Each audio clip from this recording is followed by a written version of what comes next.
Hello and welcome to your review of Doctor Who Season 2 Episode 3, The Well. Now, I do have to apologise for this. I know I'm late to the party with this review and I have a few more episodes to catch up on. Yeah, so let's get straight into it. I really enjoyed this episode, actually. To me, it was one of the more scarier episodes the Doctor Who has done in years, and that's aside from Midnight and Blink and what have you. It actually felt really scary. Now,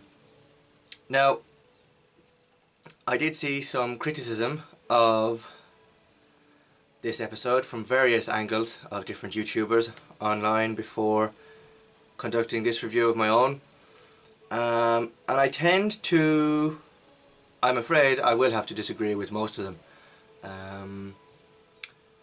I felt the element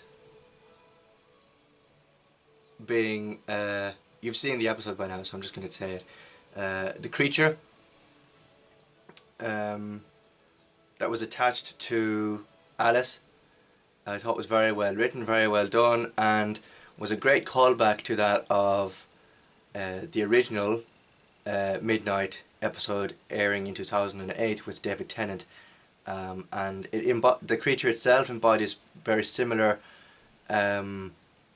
traits to what the original Midnight creature obtained. And it was very well done, very well written, and I have to give credit to the second writer on this episode. For the life of me I can't remember the name, but it wasn't just an episode written by Russell T Davies, it was written by Russell T Davies and one of the new writers for this season.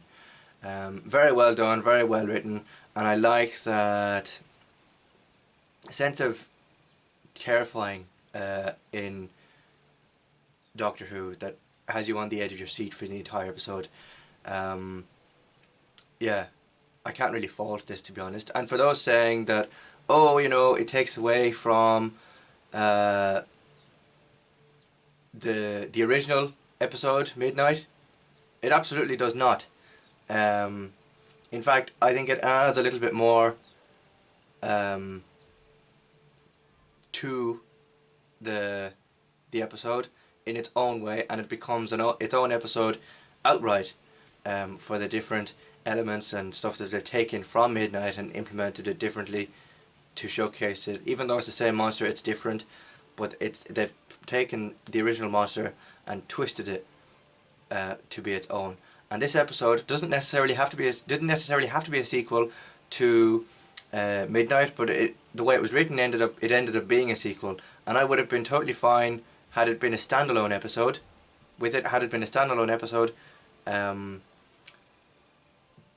But the fact that it's a sequel to Midnight makes it even better, in my opinion. And yeah, I really liked the fact that it was set on a space station, and it looked, in fact it gave me various callbacks. There was the Ood Sphere and the Satan Pit, Midnight obviously being one of them, Kill the Moon being another one. You know, stranded on a space station that isn't actually a moon, but it turns out to be a huge dinosaur egg. So yeah, loads of different various callbacks to previous episodes, for me anyways, is what I got from it, and I can't fault this episode at all. Great writing team, great characters, great actors, and also the main character in this story is deaf, and what they did with the screens on their suits was very interesting, and I'd like to see more of that in future seasons of Doctor Who and throughout the rest of the season, because making Doctor Who accessible to fans outside of normal or ordinary feelings it becomes a valued part of the Whoniverse and community, and means a lot to those who have to deal with these bumps in the road when they arise. So the fact that they've